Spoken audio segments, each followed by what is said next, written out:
একটি মেয়েকে পটাবার জন্য আমি বিতর্ক করেছিলাম।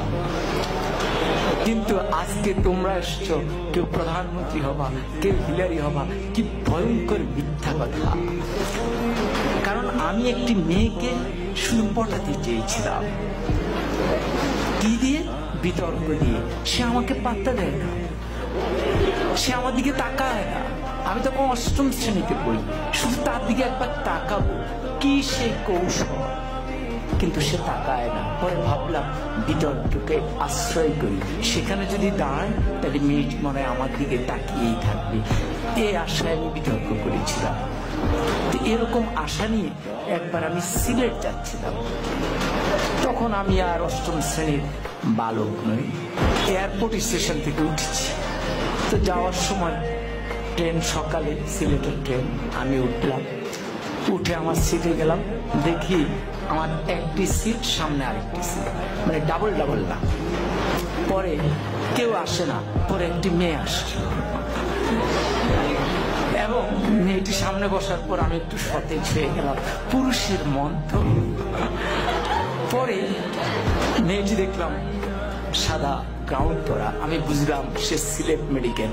তাহলে ভাবলাম যাক, মান সম্পন্নই হয়েছে। এরপরে ট্রেন এগিয়ে যাচ্ছে, আমার মনে কত কিছু আসে, কত ভাবনা আসে, কিন্তু আমি তো কথা বলতে পারতেছি না, খুব আনইজি বোধ করছি। কি করব? ট্রেন যায় ভিড়লো আখাউড়া স্টেশন। আখাউড়া তো নাম শুনেছো না? তো পরে আমি আখাউড়া স্টেশনে গেলাম। যাওয়ার পর হঠাৎ আমি তো মেয়েটার দিকে তাকানোর চেষ্টাই করি, কিন্তু মেয়েটা করে কিনা আমি ঠিক বুঝি না। তো হঠাৎ করে একজন আসলেন, এসে বললেন, ভাই লাগবে? আমি বললাম না, আমার তো খেয়াল ওই মেয়েটির দিকে। এরপরে উনি একটু দূরে গিয়ে দাঁড়ালেন। এবার আরেকজন আসলেন, উনি এসে বললেন লাগবে? আমি বললাম না। এবার উনিও গিয়ে দাঁড়ালেন, কেউ যাচ্ছেন না। তৃতীয় একজন একটু মোটা, সে আরেকটু মুখের সুরে, লাগবে? আমি বললাম না। এরপরে চতুর্থ জন আসলেন, উনি এসে বললেন, ভাই লাগবে তো? আমি বললাম না না। এখন এই যতবার লাগবে বলে মেয়েটি ততবার পলকে পলকে আমার দিকে তাকায়।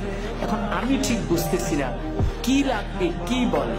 পরে আমি একটু উত্তেজিত হয়ে চারজনকে ডাকলাম, কি সমস্যা, কি লাগবে? আপনারা চারজনই আমাকে ঘিরে দাঁড়িয়েছেন আমার জানালার সামনে। তখন বললো, বলবো তো বলেন। বললো, ভাই আমরা হিরোইন বিক্রি করি, আপনাকে দেখে মনে হয় দারুণ